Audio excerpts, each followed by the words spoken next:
Keeping records.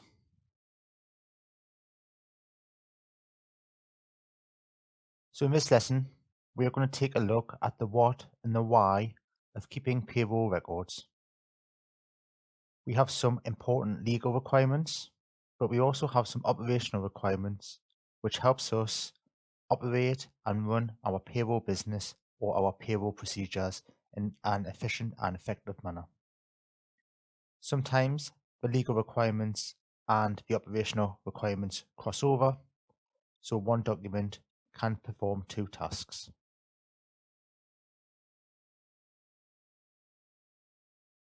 So first of all, let's take a look at timescales. There are some legal requirements around timescales and how long we should be holding on to our information, data and documentation. So for tax purposes, HMRC states that it is 3 years. So if we look at the current financial year of 2022 to 2023, that financial year starts on the 6th of April 2022. So therefore 3 years from that date would be the 5th of April 2026. So it should be that within your organization or your business, you have a retentions policy and you also have a system in place in order to track the documentation and the data from when it was received or when it was amended and when it needs reviewed for either storage, destroying or amending. There's also a timescale for minimum wage records and your pension records through auto enrollment, and this is for a minimum of 6 years. So just using the current financial year again, and do remember that as time goes on, the financial year will change. But the financial year for 2022 to 23, that started on the 6th of April 2022. So 6 years from that date takes you up to the 5th of April 2029. And there is just one caveat to this. Those individuals who choose to opt out of the auto enrollment process, we have to keep their records for a minimum of 4 years. So that means that opt-out employees and individuals, we'll have to keep records up to the 5th of April 2027 for the financial year 2022 to 2023.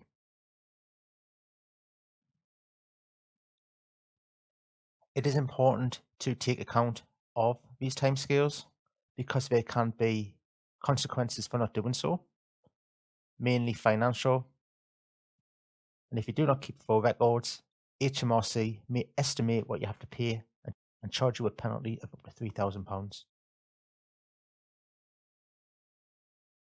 So the best way to think about the timescales is to take the financial year that you are currently in, or the year that your data was created, look at the endpoint, and then add on the timescale that is relevant to that record.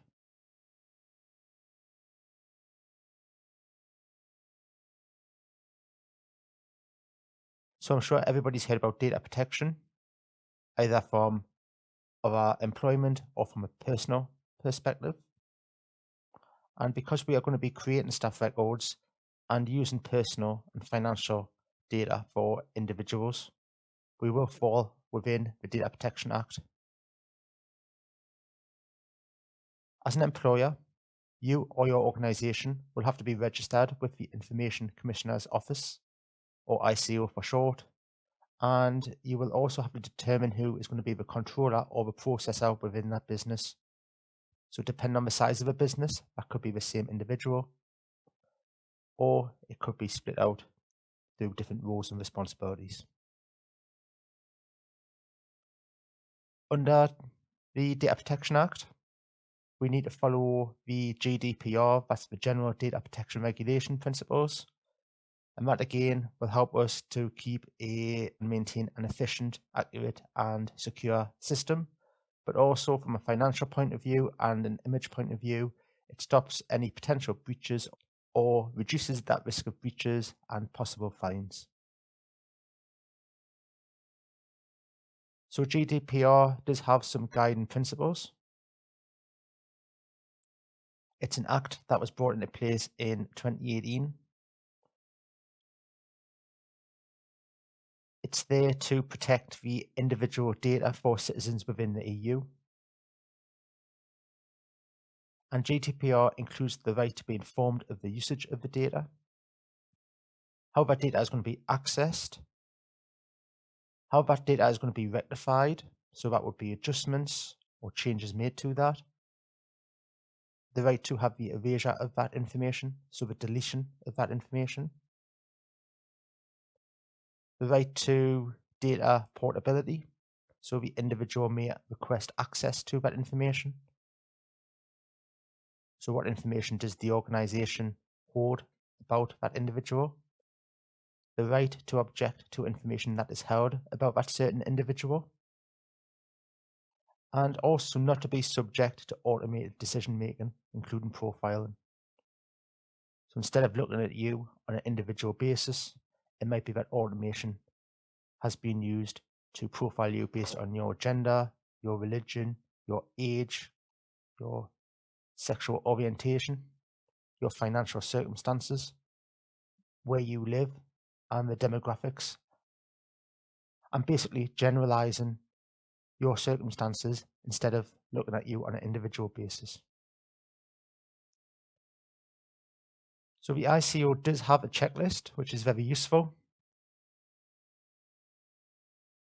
I do recommend that you, as a payroll professional, have a look at what your role and responsibility is with regards to data protection and GDPR. And maybe by having a look at some of these checklists, you'll see that there is a controller checklist and a processors checklist. Just by taking a look at some of these,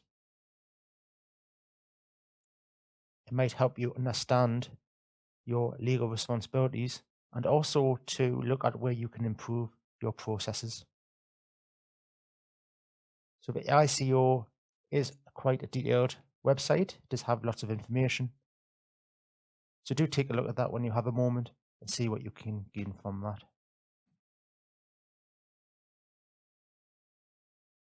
So just some considerations in relation to GDPR. You'll have to create a privacy notice and keep that updated. So that might be in the form of a document, or it could be within a website. What sort of information are you going to hold? How are you going to hold it? How long are you going to hold it for? So that links in with your timescales. Is the information relevant? Is it going to be shared with third parties? Do you have the consent to do that? What about security? What security do you have for physical documentation? Is it stored within a cabinet, within an office, within a locked building? Is it going to be stored externally? Is it going to be archived using a third party? What about the security of electronic information? Is it going to be transferred using secure means? For example, is it going to be transferred internally on the same network? If you're going to be emailing information out, is it going to be password protected or encrypted? Are you going to use a secure emailing system such as egress?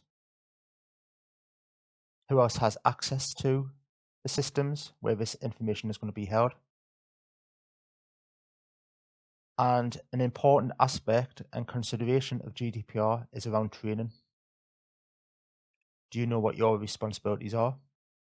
Do your colleagues and individuals within the organization know what their roles and responsibilities are? Is that information being kept up to date? That knowledge being kept up to date? Is there a training policy in place? So, for example, do all new employees, when they're being inducted into the organization, will they have GDPR training? And is it a case of once it's done, is it left there, never to be looked at again? Or is it mandatory that it is reviewed every year, for example? So some of these things might already be in place in your organization, and some of them may not. But it does raise some questions and some areas to look into to again help you improve your GDPR compliance. So let's look at the considerations from a payroll perspective. Let's dig down a little bit deeper. So you're going to be collecting in the main employee information. So you need to have a look at how long will the data be stored. And we've already taken a little look at that within timescales. But again, you should make that into a policy so that it can be followed, such as a retentions policy. And what is the information going to be used for? So for example, you're going to be collecting bank details so that you can pay that employee directly into their bank account using BACS or faster payments.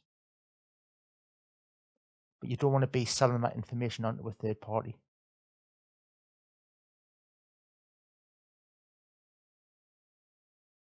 Have you informed the employee of their legal right to make changes, or for the deletion of their information, or for access to that information? And if you have, is it verbal or is it written down? Again, it's hard to prove verbal communications, so you may want to have that within a written document when the employee starts. And what are you going to do if it is an information breach? And what kind of loss was it? Was it accidental? Or was it unlawful? You've got 72 hours to notify the ICO. Would you know how to do that? What policies and procedures are in place within your organization to be able to meet that requirement? And what is the risk of the loss? Is it low, medium, or high risk?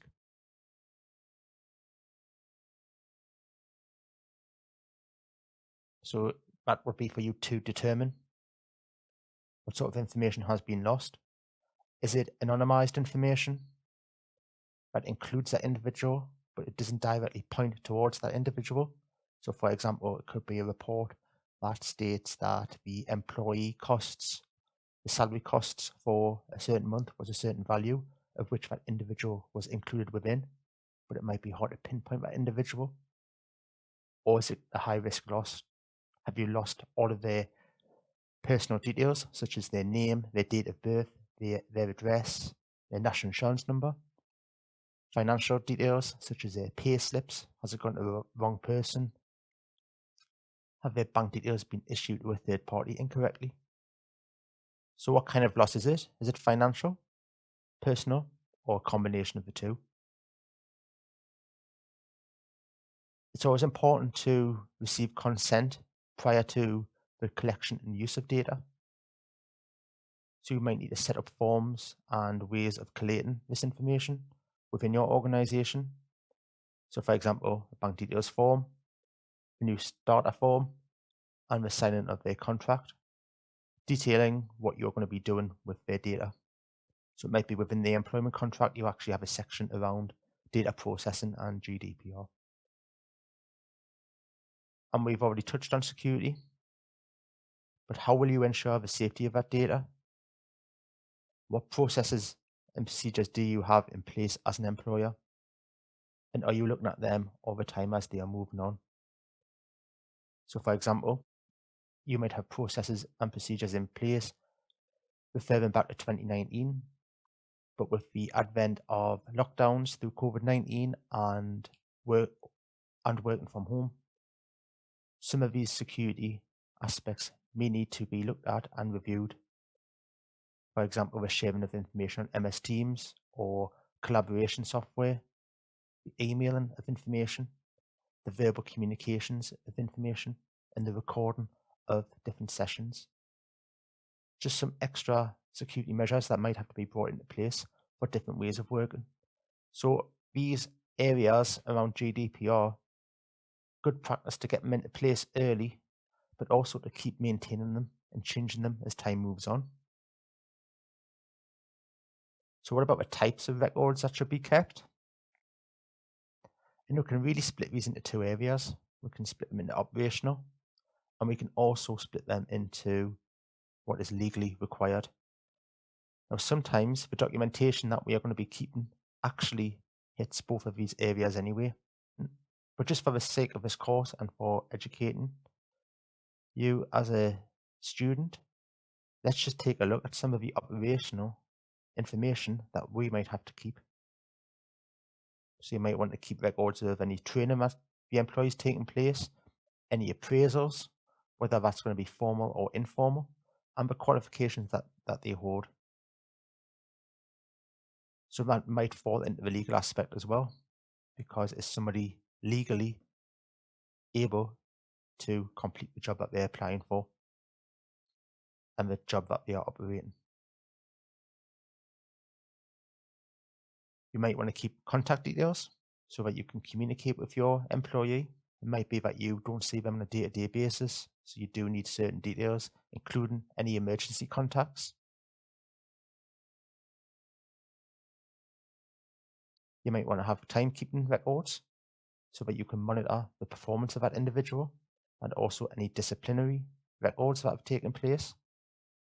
So that might be a formal letter, it might be something that's in an email, or it could be notes taken from a meeting.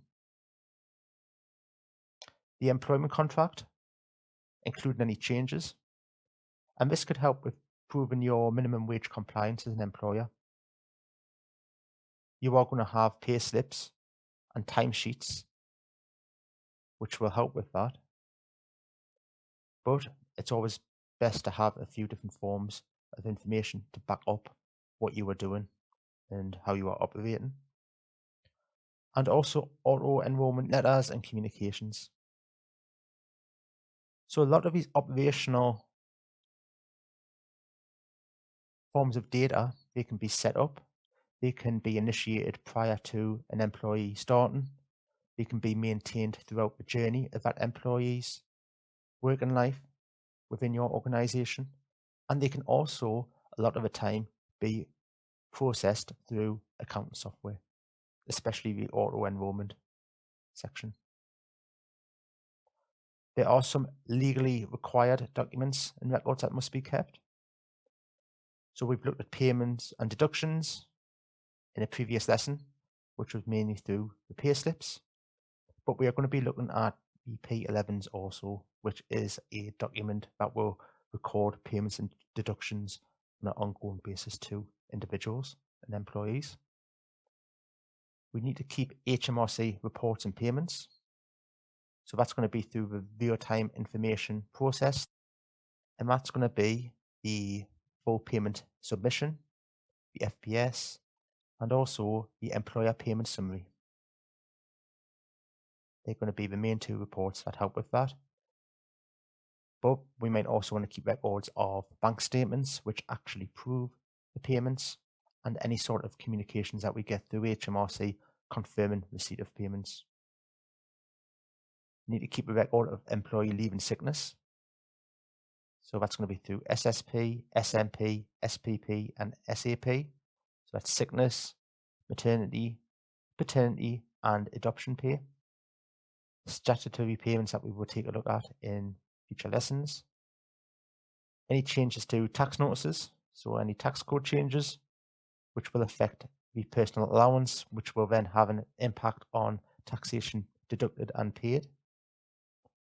And also taxable expenses, benefits, and payroll given schemes, mainly through the P11D, but areas which we will look at later in the course. So a lot of this record keeping is going to be kept within your payroll software, but don't just rely on your software. Use it as a tool and a backup process, but make sure you know what your requirements are and how you are going to control and process the data within your organization.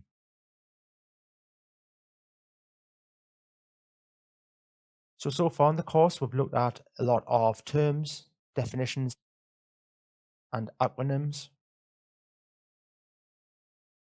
It's now time to have a look and reflect back and refresh on your knowledge. So we've got a learn exercise, which I would like you to take some time and take a look at. Take a break from this course and spend as much time as you need in order to learn the different terms and definitions within the link displayed on screen and also placed within your learning resources folder. So you're going to be provided with a few definitions, and you're going to have to select or type the correct term depending on the structure of your learning exercise. It is randomized, so it is going to test you in a way that will create a little bit of repetition, and it will ask you for answers and keep a track of what your results have been. There is an audio accessibility feature next to the word definition. So if you just click on the microphone, Her Majesty's Revenue and Customs, the organization that collects taxes on behalf of the government. you will have to select the correct term. I'll give you one straight away. This is HMRC. And then it moves on to the second option. You'll see that the bar moves along as you go through this. And after about 7 questions, it'll give you a little area to pause, and you can press the spacebar or continue at the bottom to move on. There are different formats for you to learn this information. So I'll quickly jump through and show you that. So you will see when you get to this stage, 7 of the 13 terms have been answered. It's showing you the terms that have been studied so far. You can then press any key or continue. So here you will see the flashcard option. It gives you the definition, and if you press space or click, it gives you the term. HMRC. And it's up to you if you want to study it again, if you want to make it disappear because you have got that term and definition.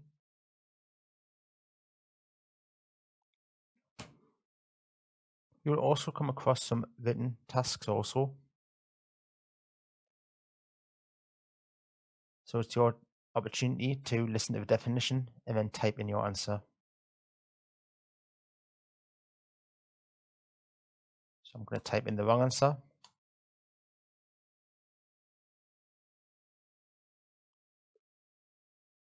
If you're correct, it will show up as green. If you are wrong, it's going to give you the correct answer. So do take your time on this. Make sure you know all of the terms and definitions, and you will be tested within the next lesson.